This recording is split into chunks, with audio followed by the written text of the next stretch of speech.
Okay, let's unpack this. We're diving into a really practical source today. It's excerpts from an English language learning practice resource. It features two speakers, Emma and Jake. Right. Think of it like a conversational toolbox. Sort of. Yeah, that's a good way to put it. And our goal here is basically to open up this box, see what tools are inside, the specific phrases, the techniques, and understand why this resource thinks they're, well, the most effective way to build English conversation skills. And quickly, too. That's right. And what's interesting here, I think, is that it's not just like lists of vocabulary. Yeah. It's more about building fluency through practical phrases, things you actually use. High-frequency stuff. Exactly, in everyday situations. It seems designed to get you comfortable just talking about common things, building confidence as you go. Makes sense. So we'll explore the key areas it covers, pull out the types of phrases it really emphasizes. And show how focusing on these basics maybe can really speed up learning. That's the idea, how it can accelerate things. Okay, so where does this resource suggest you start building that foundation? Right at the beginning, which, yeah, makes total sense. Basic greetings and introductions. Can't skip that. It's the entry point to any conversation, isn't it? You can't really talk if you can't say hello. It's true. And this resource, it emphasizes simple, direct greetings. Stuff like, hi, how are you? Or maybe, hello, what's up? More informal. Right. Things you'd use. And the repetition seems key. They mentioned that. Yeah, they really stress repeating these daily. It's about making them almost automatic, right? So you don't even have to think. Exactly. Then moving right into introductions. Hi, I'm Name. Nice to meet you. The essentials. And the immediate follow-ups you need. What's your name? And where are you from? Yeah, those first connection points. Yeah. Absolutely vital. Okay. So the resource seems to build outwards from that point. Once you can greet someone, introduce yourself. What do you talk about next? Usually your day, right? What you've been up to. Exactly. So the next area is daily life, your routines, even chores. Which gives you all that, well, essential vocabulary for describing your own world. Pretty much. You see phrases like, I wake up at 7 a.m., I eat breakfast, I go to work. Simple stuff. But fundamental. And variations too, like, I usually do yoga, or then have coffee.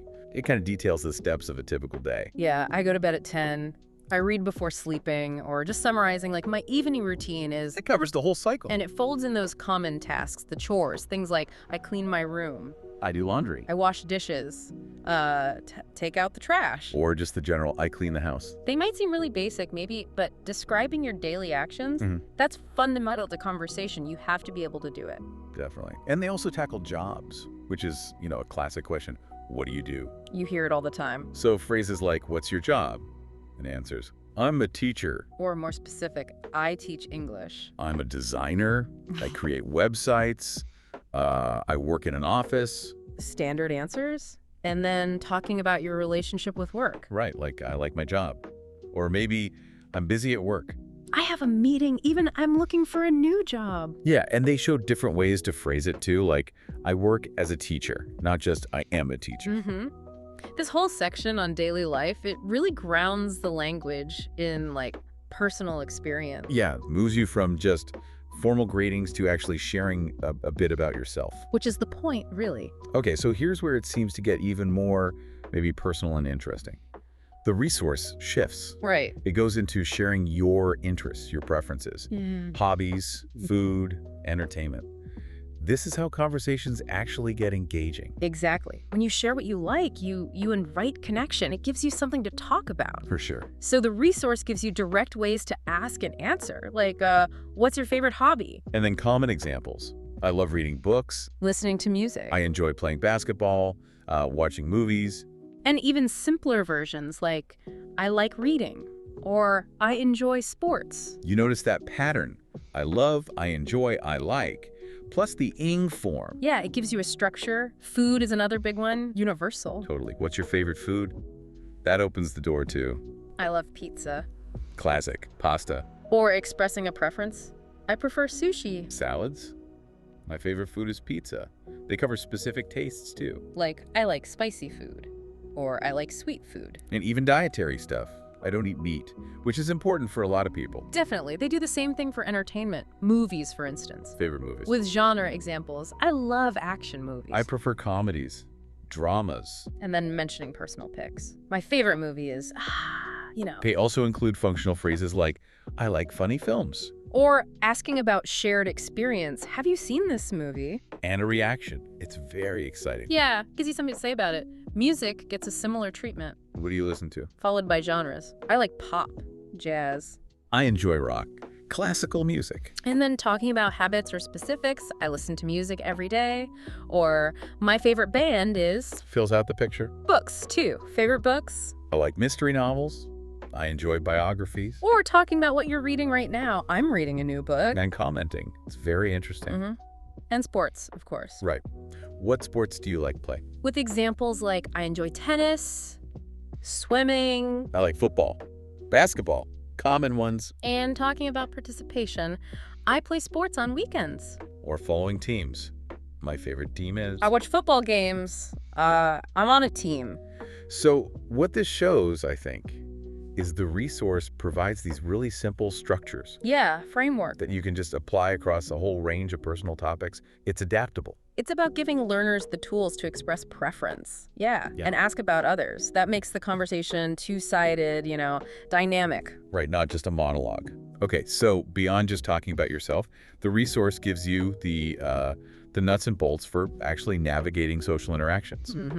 Doing things with language. Like asking questions, making plans, inviting people over, sharing opinions. These are those crucial functions, really, that keep conversations moving. They let you initiate things. Yeah, you can't just wait for others. No.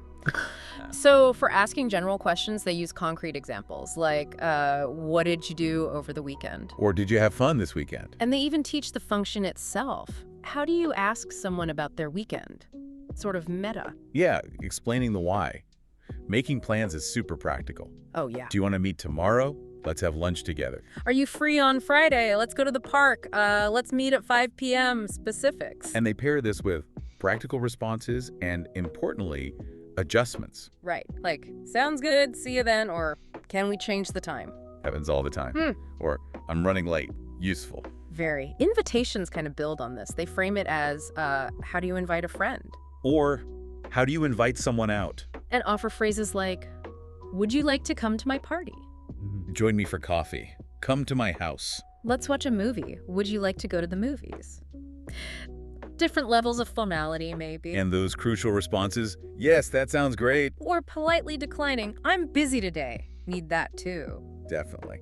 And they include simple practice prompts too, like, let's meet tomorrow, and can you come? Just reinforcing. Yeah, direct practice. And moving slightly deeper, expressing opinions. Right.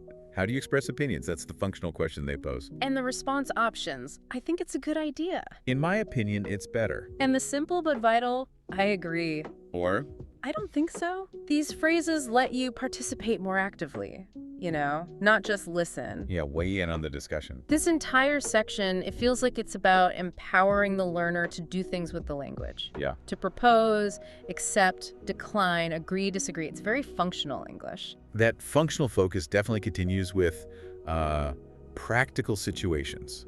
Things you run into daily. Like ordering food. Shopping, getting directions. Talking about health, travel. These are kind of high-stakes situations sometimes where you really need the right word. Absolutely. The utility is immediate here. For ordering food, that common exchange.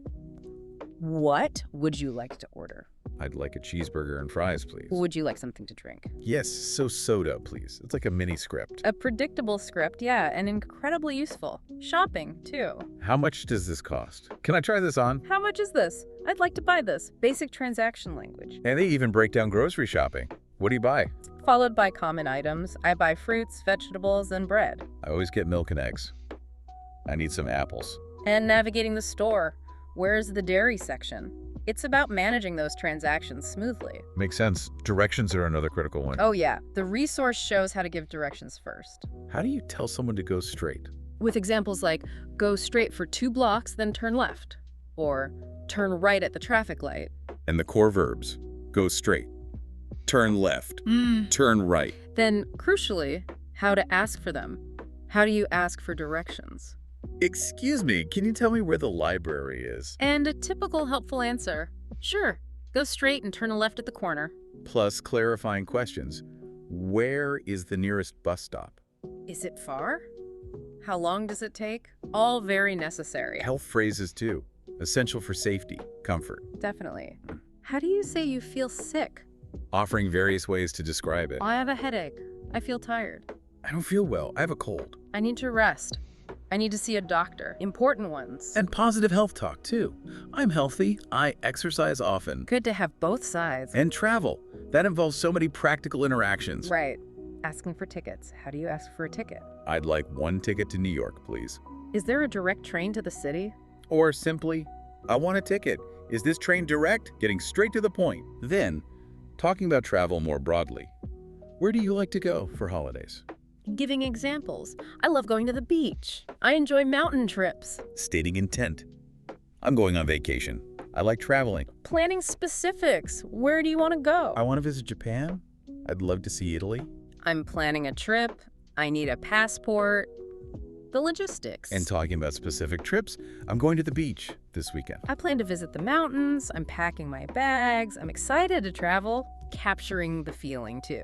You know, what seems to unite all these practical scenarios is that the resource provides the exact phrases you need to accomplish these specific tasks. It sort of reduces the uncertainty for the learner in those real-world moments. Exactly. It's like scripting common scenarios to build confidence. Right. The resource also touches on talking about feelings. Adds another layer. Yeah, authenticity, expressing your internal state. They cover phrases like, how do you say you're happy? Giving options. I'm very happy today. I feel excited. And also the other side. I'm a little tired. I'm sad. I'm nervous. I'm relaxed. And simple variations too. I feel happy today. I'm a bit tired. I'm angry. It kind of normalizes talking about emotions in this new language. Which is important. Yeah. And just briefly, they mentioned a couple of other areas you might chat about. Yeah, technology, dreams, goals. Expanding the range a bit. Beyond the immediate and practical, right, for technology, what gadgets do you use? I use my smartphone all day. Yeah. Relatable. I love my laptop for work and online activities. I check my email. I watch videos online. Standard stuff. And dreams and goals. What's your dream goal? With those aspirational answers, I want to travel the world. Meet new people. Or I hope to write a book one day. And language learning specific goals too. My goal is to speak fluently. I want to improve every day. Finishing with that encouraging note, dream big and keep learning. These topics allow for maybe more abstract or future-focused conversation. It keeps things fresh. And finally, just as important as starting a chat. Knowing how to end it politely. Exactly. Good etiquette. It's key. So they cover phrases like, how do you say bye? See you later. Take care. Have a great day. Goodbye. See you soon. The standard ways. And a general reminder, which is always good, of those essential polite phrases. Yeah, the magic words. Please, thank you. You're welcome. Excuse me. Oh. Sorry. These just grease the wheels of any interaction, don't they? Make everything smoother. Absolutely. So looking at how this whole resource is structured, starting with greetings, moving through daily life, interests, practical needs, feelings, ending with goodbyes. What's the overall learning strategy, the advice woven through it all? Well, it really boils down to consistent exposure and just brave practice. Brave practice, I like. Yeah. The resource explicitly tells you, practice every day. It tackles that big barrier, fear, head-on by saying, don't be afraid to make mistakes. That's huge. It encourages active listening and imitation. Listen to native speakers and repeat. The core message seems pretty simple. Consistency is key to fluency. Right. Just keep doing it. And importantly, they also give you the language to talk about your learning process itself. Oh, yeah. Like what? Phrases like, I'm learning English, I practice speaking, I practice every day. Kind of normalizes the journey. Exactly, and that crucial self-affirmation. I make mistakes, but that's okay. Takes the pressure off. Okay, so it's a system really designed for practical, step-by-step progress. Yeah, focusing on the most frequently used language building blocks, making it manageable. So stepping back from all these specific examples, what we're seeing is a resource that systematically tackles everyday communication, giving learners simple, repeatable phrases for a huge range of common topics, from just saying hello all the way to sharing your dreams. Exactly. And the underlying philosophy seems to be that by mastering these simple phrases across all these diverse everyday contexts. And doing it consistently. Right, consistently. You build both that linguistic muscle memory, that automaticity we mentioned earlier. Right, where you don't have to think so hard. Yeah, and also the confidence you need for, real fluency. It's about making conversation feel less daunting. How? By giving you a ready set of responses, basically, for predictable situations. Okay, so by focusing on these specific high-use areas Yeah. and really drilling those concrete phrases, a learner gets a tangible path Yeah, a clear route. to gaining confidence and just becoming comfortable speaking, and quickly, too. It's a Yeah. very direct approach to just getting you talking. It seems that way. So thinking about all this everyday ground the resource covers, greetings, daily life, personal interests, practical needs, feelings, which of these areas feels maybe the most straightforward for you listening to start practicing today? Good question.